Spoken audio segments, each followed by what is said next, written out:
Hello viewers and my dear students, welcome to my channel Geography class for ICSE and Madhyamik. Today I am going to discuss about the remaining part of the chapter 1, and you know the chapter 1 is globe and map, and today I am going to discuss the part 2. It means the remaining part of this chapter.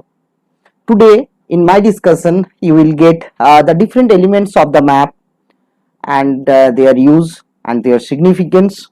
I will say you the concept of the sketch and plan, and from my discussion you can easily understand the difference between the sketch and plan. So without wasting our time, let's begin.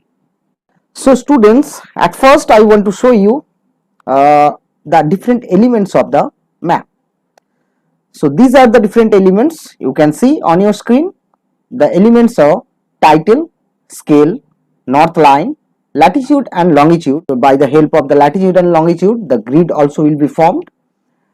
Index, conventional, symbol. Students, this is a map. So first of all, I want to show you what is called title. What is the significance of a title on a map? This is called title. This is title. From the title, we can easily understand the subject matter of the map. So through the title, the map reader can easily understand the subject matter of the map. It is the significance of the title, and always the title will be given at the top of the map. Okay, next one is scale. Now I will say you what is the concept of scale.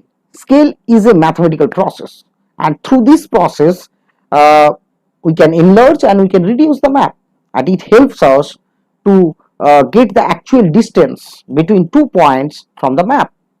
And one thing you should remember, the scale is the ratio between map distance and correspondence ground distance. And from your book and your syllabus, you will get 3 types of scale. One is called statement scale, and it is always will be given by a statement. Number 2, linear scale, always it will be given by the graphical method. And number 3, it is called representative fraction, always it is given by is2. And the representative fractions are mainly found from the topographical map only. Now I will show you the scale on the map. Here it is called scale, and you can see this is called map distance. This part is called map distance. Suppose it is 2 centimeter. Suppose it is 2 centimeter, and you can see this number is 0 and this number is 400. This number is 800, and one unit is given. It is given in kilometer. It means map distance given in centimeter and ground distance given in kilometer. So 2 centimeter map distance represent 400 kilometer on ground. Okay, that is called scale. That is the ratio, and it is the linear scale because it is given in graphical method. Okay, now I am coming to discuss about the next important elements, that is north line. North line helps us to understand the direction of the map, and this is called north line. You can see this is called north line. One capital N is written inside the symbol. It means this N indicating the north direction of the map. It means this side is north direction. So from this direction we can easily say that will be east. This side is called west. This is north. It is already given. And this side is called south. Those directions are called cardinal direction, like east, west, north and south. These are called cardinal direction. Now I will say you the concept of intermediate direction. The cardinal direction helps to form the intermediate direction. This is called north, this is called east. It means this side will be considered as northeast. This is called east, this is called south. That means this side will be considered as southeast. This is south, this is west. It means this side will be considered as southwest. This is west, this is north. It means this part will be considered as northwest. These are called intermediate direction. So what are the example of intermediate direction? Northeast, southeast, southwest and northwest. What are the example of cardinal direction? East, west, north and south. These are called cardinal direction. So intermediate directions will be formed by the help of cardinal direction. In between two cardinal direction, one intermediate directions we will get. Okay. Come to the next one, that is called latitude and longitude. And latitude and longitude helps to form the grid over the map. I want to show you the different latitude and longitude. We know that latitudes runs from north and south, and longitudes will be run towards east and west. Here you can see 60 degree E, it means east. 64 degree, 68 degree up to 100 degree, these are called longitudinal line. Here you can see few numbers are given, that is 4 degree north, 8 degree, 12 degree up to 36 degree north. These are called latitudinal value. It means these lines indicate latitudinal line, this line indicate longitudinal line. When the two lines will be intersect between each another, then the grid will be formed. I want to show you, that is called grid. This square is called grid. These types of small square will be formed, those are called grid. Now I am coming to discuss about the next one, that is called index. Index helps us to read the map. Conventional symbols will be given inside the index, and those symbols helps us to read the map properly. The meaning of the symbol will be given in the index. Now I want to show you the index of the map. This is the index of the map, and here you can see two symbols are given. One is black line, this type of black line is given, and another black broken line is given. These are called conventional symbol. And what is the meaning of this symbol? It is written in the right side of the conventional sign. It means this symbol represent international boundary, okay, and this symbol represent the state boundary. So through this conventional symbol we will understand the state boundaries like that. And this is the boundary in between China and Nepal. This is the boundary between China and India. This is the boundary between India and Pakistan. This is the boundary between India and Bangladesh. These are called international boundary, and these are called state boundary, and it is representing through broken black line, and this is representing this type of through this type of conventional symbol. So index, it is an important features of a map. Okay, so come to the next one, that is called sketch. So now I will show you the different point of sketch, and here you can see the points are already coming on your screen. What is the first point? The first point is a map that is drawn without scale is known as sketch. It means the sketch is a rough drawing which will be formed on the basis of memory and spot observation.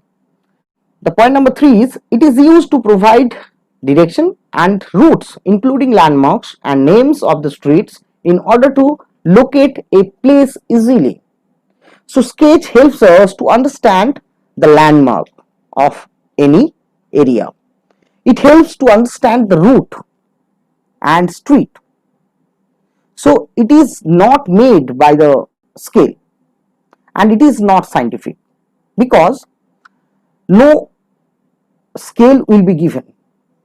Without scale we can prepare the sketch, and basically the sketch helps to understand the direction of any road, and it helps to understand the direction of any small area.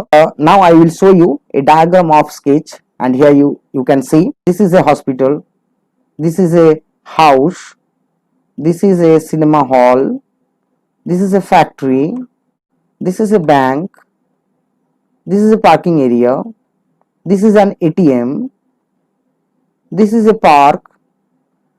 अगर हम लोगों को direction दिया जाता है कि आपको bank में जाना है, तो इस स्केच से आप बहुत इजीली जा सकते हैं कि पहले आप मुझे ये मेन रोड से जाना पड़ेगा, फिर जाके मुझे लेफ्ट साइड में टर्न लेना पड़ेगा, और उसके बाद फिर से राइट साइड में टर्न लेना पड़ेगा, फिर सीधा जाने के बाद राइट हैंड साइड में बैंक आएगा. तो ये स्केच मुझे डायरेक्शन समझने में हेल्प करता है, लैंडमार्क समझने में हेल्प करता है, कोई भी प्लेस को इजीली समझने में हेल्प करता है. अगर ये कोई भी एक टाउन का है, कोई भी एक सिटी का है, तो मुझे आसानी से पता चल जाएगा कि कहाँ पर स्कूल है, कहाँ पर हॉस्पिटल है, कैसे मुझे जाना है, और कौन से रोड से मैं जा सकता हूँ, रिवर एग्जैक्टली कौन सी पॉइंट पे है, कहाँ पर ब्रिजेस हैं, कहाँ पर पार्क है. So that is called sketch. So sketch is a rough drawing which will be prepared by the help of the spot observation and memory, and it will not be prepared by the help of scale. Okay, now I will show you the different points of plans, and 3 points are given. You can see it is already coming on your screen, and one example is also given. So what is the first point? Let's say a plan is a drawing of a small area on a large scale. So from the first point we can easily say that the plan is scientific because it will be prepared by the help of scale. And number 2, here the large scale will be used. Why? Because we are showing the small area, and we will get the all detailed information, okay, from the plan. Number 2, an accurate detail of a small area with actual measurements is called a plan. So plan always will be prepared after the measurement. Through the measurement, the surveyor will get the all primary data, and after getting the primary data, with the help of the mathematical calculation and scale, the plan will be prepared. That's why it is totally scientific, and from the plan we can get the accurate detail of the area. Point number 3, plans are made to understand the layout of building, park, hospital, etc. So plans are made to understand or to know the layout of any building, any house, any school building, any park, any hospital. Okay, so now I will show you the diagram of a plan. So here you can see it is the diagram of a plan, and you can see it is bedroom, 2 bedroom are here, 1 living room, it is bathroom, it means toilet, it is master bedroom, it means 3 bedrooms are here, it is kitchen, it is family room, this is the carport, it means the car parking is here, and it is an index. So that is called plan.